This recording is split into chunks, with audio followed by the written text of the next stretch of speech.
Pada zaman dahulu, ada seorang Datu Sakti Mandraguna sedang bertapa di tengah laut. Namanya Datu Mabrur. Ia bertapa di antara Selat Laut dan Selat Makassar. Maksud pertapaannya itu adalah memohon kepada Sang Pencipta agar diberi sebuah pulau.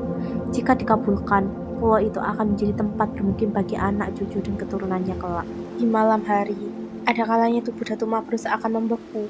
Cuaca dingin, angin, hujan, embun, dan kabut menyelimuti tubuhnya. Siang hari, terik matahari membakar tubuhnya yang kurus, kering, dan hanya dibungkus selai kain. Ia tidak pernah makan kecuali meminum air hujan dan embun yang turun. Di hari terakhir pertapaannya, ketika laut tenang, seekor ikan besar tiba-tiba muncul dari permukaan laut dan terbang menyerangnya. Tanpa beringsut dari tempat duduk maupun membuka mata, Datu Mabrur menepis serangan dada itu. Akhirnya, ikan itu terpelanting dan jatuh kembali ke air. Demikian berulang-ulang. Sementara, di sekeliling karang ribuan ikan mengepung, memperlihatkan gigi mereka yang panjang dan tajam, seakan prajurit ikan yang siap tempur. Pada serangan terakhir, ikan itu terpelanting jatuh persis saat Datu Mabrur membuka matanya.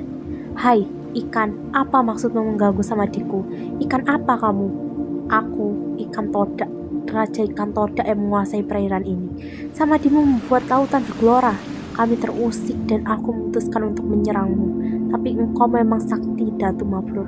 Aku takluk," katanya megap-megap. Matanya berkedip-kedip menahan sakit. Tubuhnya terjepit di sela karang yang tajam. "Jadi, itu rakyatmu?" Datu Mabrur menunjuk ribuan ikan yang mengepung karang. "Ya, Datu, tapi sebelum menyerangmu tadi, kami telah bersepakat kalau aku kalah, kami akan menyerah dan mematuhi apapun perintahmu."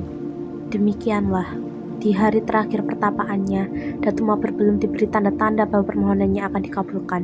Sejauh mata memandang, yang tampak hanya birunya laut, keluasan samudera, dan cakrawala.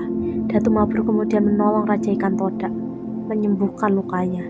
Saat Datu Mabrur ditawari istana bawah laut yang terbuat dari emas dan permata, dilayani ikan duyung dan gurita, Datu Mabrur menolaknya kepada Raja Ikan Todak. Ia sampaikan maksud pertapaannya itu. Betapa terkejutnya Datu Mabrur ketika Raja Ikan Todak justru menyanggupi keinginannya itu. "Aku tak akan berdusta, ini sumpah raja." Dengan lembut dan penuh kasih sayang, Datu Mabrur mengangkat Raja Ikan Todak itu dan mengembalikannya ke laut. "Saijaan," seru Raja Ikan. "Saijaan," sahut Datu Mabrur.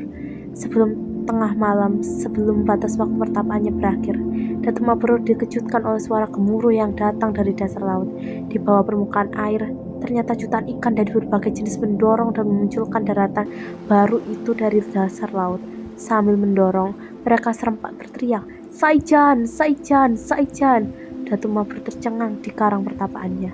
Raja Ikan Todak telah memenuhi sumpahnya. Datu Mabrur senang dan gembira.